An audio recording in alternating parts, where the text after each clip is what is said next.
Hey guys, good morning. Rover dude here, and as usual, this is my trek to work, and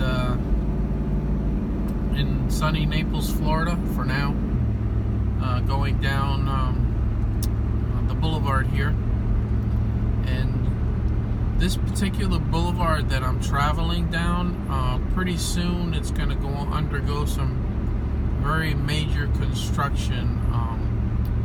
I believe it's going to become a 4-lane pass. It is known as a boulevard, so it is a main, well, I don't know the state road, what it's called, but there's going to be some major stuff going on here. So I feel bad for the people that live close to the street. They're going to have almost no front end on their homes. But unfortunately, traffic here is getting pretty bad. As you can see, a lot of dump trucks and just people commuting back and forth. So it's going to be a major thing. It's going to be a good thing for congestion. It's going to help a lot, but it's going to get quite interesting. And it's funny because a lot of these bridges, like the one that I'm going over now, were recently redone. Bridges are basically new, not too long ago. But I guess that's the way it works, you know. They spend money, build the bridges, and then tear them down and make new bridges. But as long as it relieves pressure with as far as congestion for the traveling, that's going to be a good thing. So anyway, this is where it now converts into a 2-lane on each side, 4-lane total, and makes things a lot easier. So anyway, to divert from my rant, because I do tend to sometimes rant on for different things, I am again trying to finish up the Freelander. As I mentioned in my prior video, I was able to put the other head on, and I'm gonna put some video up on that. The thing is every time that I get home from work, it is pouring. I mean, it is like a mini hurricane out here. I don't know what's going on with this weather. It's insane. The afternoons are bad. Right now, I mean, there's hardly a cloud in the sky. I can actually see a small silhouette of the moon. Looks like a full moon. But it's crazy. I mean, in the morning, and I can't take the video because I got to head out to work. I got to be in at 8:30. And again, I'm sorry about the windshield wipers. It's just that not frost, but that humidity buildup that I get on my windshield. And again, I want you guys to have the clearest picture possible. So yeah, so it's getting difficult in the afternoons. I am trying to put out as much video as possible, because again, there's many pointers that I need to go out in reference to the timing. That's my biggest concern for you guys. Putting it together is not that bad. Yeah, it does have 1,000 nuts and bolts and things of that nature, but pretty much if it doesn't fit one place, it goes in another place. I mean, it's no big deal, nothing out of this world. So yeah, that's not the hard part of it, and it pretty much goes together pretty easily, the rest of it. The only thing you do have to watch out for are when you are tightening up the bolts for the injectors. Sometimes they tend to strip, and what I'm gonna do is, a couple of them did strip on me, so I went to the local hardware store, actually Ace Hardware, and they have great supplies there. I went to Ace Hardware, and that's where I was able to, I just went up like another millimeter. I believe it's a 8mm bolt, and I went up to a 9. The head is a little bigger on it, but that's fine. I mean, it goes in a little tight, but it resolves the issue, because once that bolt strips, and especially if it's one of the back heads, it's almost impossible for you to go in there and to rethread it, because of the angle that it's in, and it's way in the back of towards the firewall.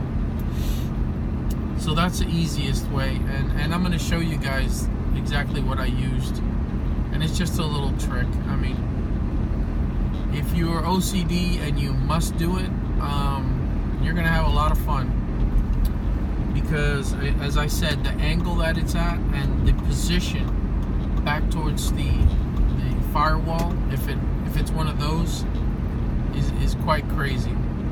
And actually the front of the head, the front head near the radiator, because this motor sits horizontally from the car.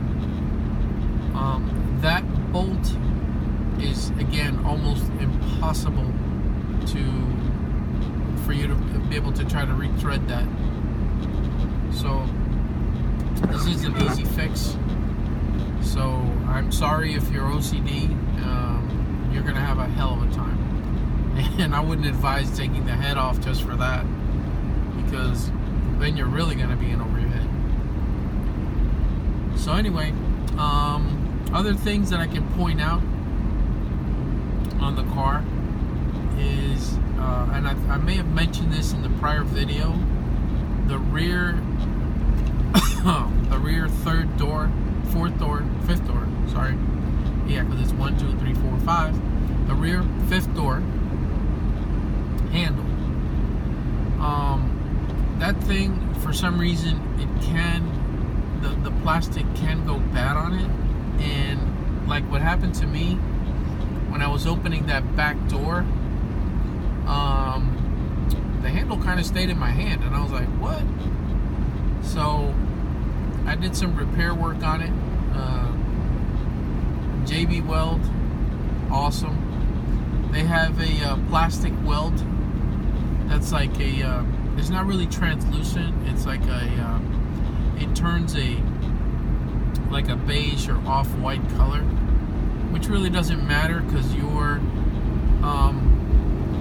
doing this inside the handle, so you really can't notice anything.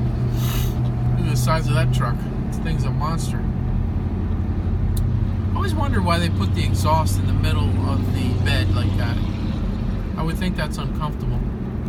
Oh, nice truck. Nice little Ford, older Ford truck. So, yeah, once you repair that, it's pretty much good.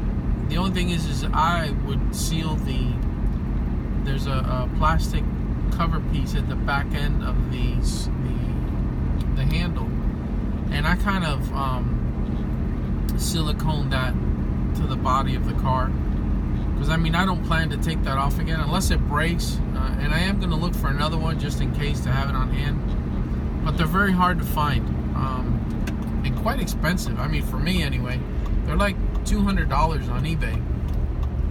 So I figured, you know what, this is going to be an off-road truck, and yeah, I do care about how it looks, but I mean, that particular part of it is really not bothering me too much if it looks a little off. Again, you can't tell from the outside. You can't tell from the outside at all that it's been repaired. But yeah, as far as looks, well, you know, it needs a paint job, and once I finish it up, I'm planning to do a good paint job on it. Now that's another thing I need suggestions on, because you know, when you go through the woods, sometimes the brush rubs up against the paint job and can scratch it. So if you guys have suggestions on how to lessen that, I mean, you just painted the car for it to now get scratches from bushes, well, you know, that's a bummer. But it is an off-road vehicle. I may use it as a daily driver, of course, but you know, if you guys have suggestions on that, please let me know. So anyway, that handle which was repaired. That's one thing. And for some reason, the actuators on the doors, they tend to sometimes fail.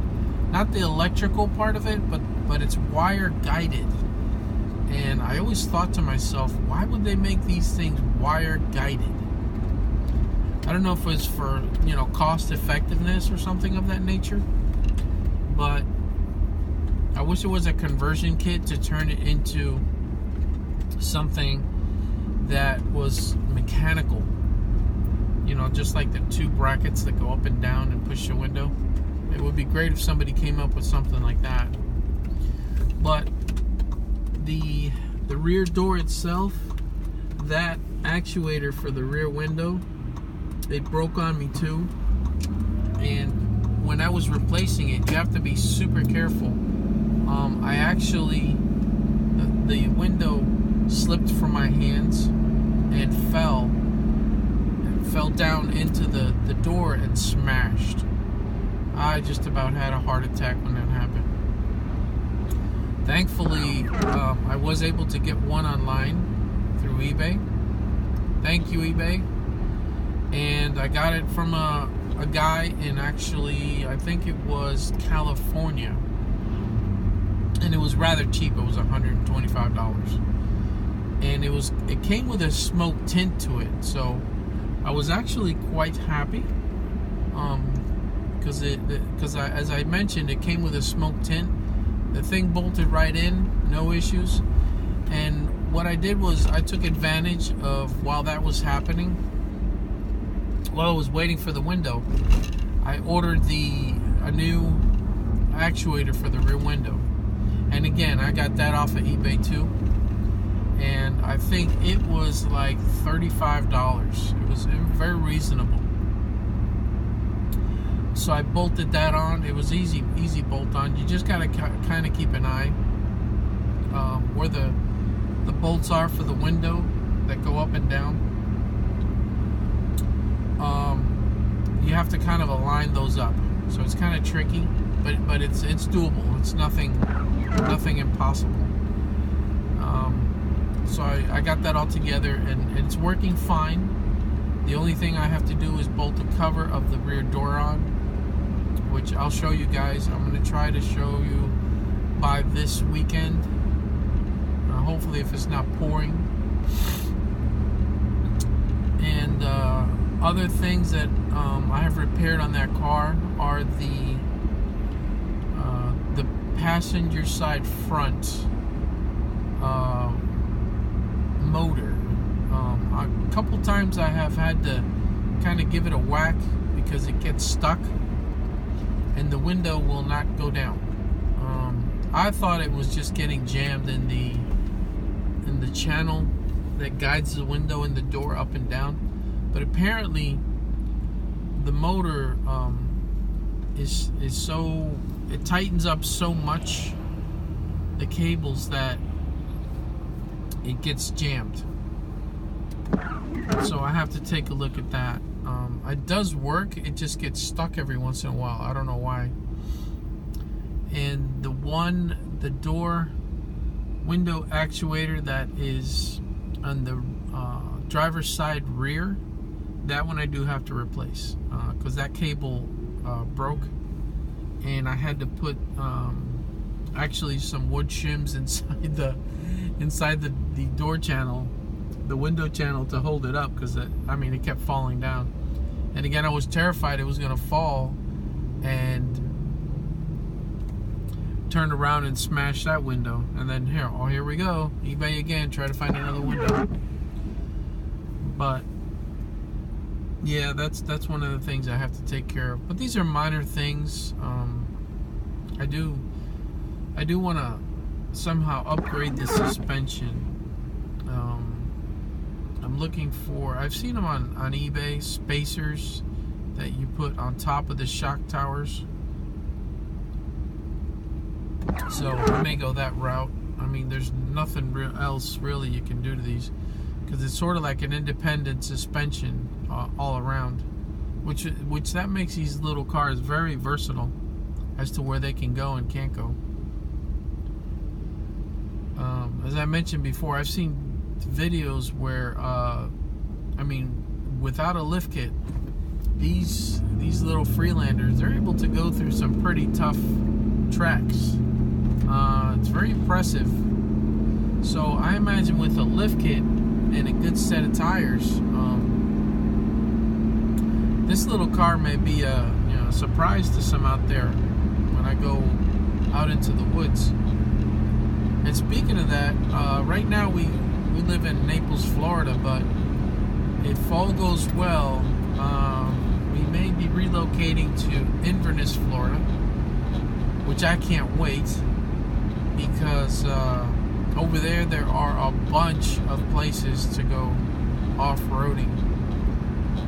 I've done some research on the different tracks and state parks that are out there, and I've seen some guys go through some places that are like amazing. They're not bogs or anything of that nature.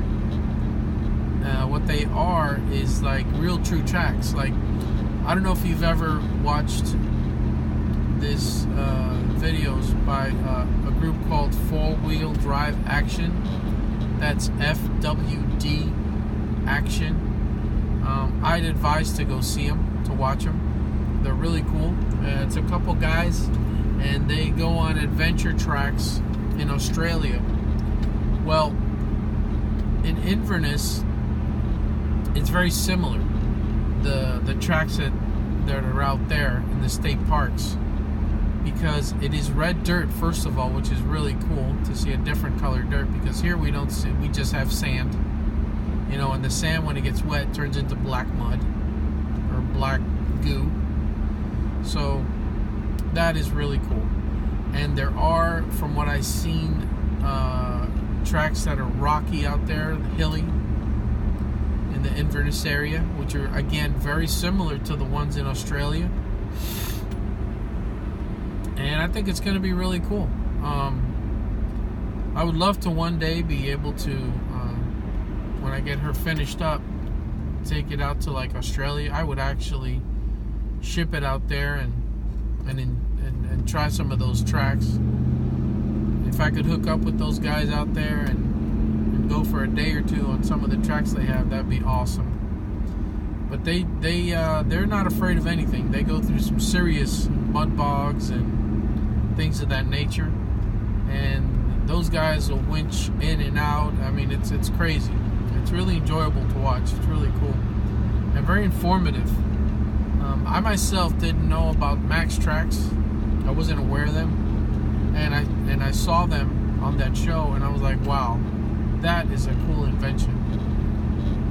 If you're not sure what they are, they're basically like panels, and they're approximately, and I'm just gonna guess, maybe 14 to 15 inches wide, and a few, like maybe 3 or 4 feet long, and they have knobs on them. Some have plastic knobs, and there's a new one called Max Tracks Super or something of that nature, and it has little steel knobs. So when you roll the tire up on it, if you're stuck in sand, it'll help with the traction and pull you out. Also with the mud, it does the same thing. And it kind of acts like a shovel too, because it's got handles on the side where you can put your hands in there and use it as a shovel. Whoever invented this, it was a very good idea. I know there's another competitor similar that I wrote down the name of it, and on my next video, one of my next videos, I'll mention it. I want to see the pricing of it. Max Tracks though are not cheap. They're in the 150 and up range. Sorry, I'm getting like a itchy throat here. But yeah, they're in the higher range. I don't know the price of the competitor. It looks very similar. Maybe they're a little cheaper. And I imagine once more and more people produce these things, that the prices will go down. So right now it's a luxury, but I would say it's a required luxury, because if you go out there and you don't have a winch and you have the Max Tracks, you will be able to get out of most situations. Even though that's my next thing after I get everything going, is a winch. I do need a winch in the front, and I'm thinking about putting a portable hitch type winch in the back that I can just push right in, like in the trailer hitch. So I do want to do that, because I want to be able to winch front and back. I did see a kit that somebody made where it's a removable winch for the front on the Freelanders, and you can also put it on the back. That was very ingenious, and that I'm gonna look into too. So, but those are future projects. For right now, I may be winchless, but it does have some good areas to pull it out. So when I go out with my friends, and some of them have winches on their vehicles, we'll get it resolved that way. But anyway, that's probably pretty much it for now. And again, another beautiful day out here in the morning. But it's like Jekyll and Hyde. In the afternoon it switches, and man, it's like Hurricane City out here. So I'm pretty much reaching my destination now, almost to work. And again, I'm gonna make an effort to try to put that video on so I can show you guys what it is that I've done to her so far with the heads, and again give the pointers out in reference to the timing. I appreciate all of you listening to me in my little rant here, and as soon as I can get more information out to you, I will.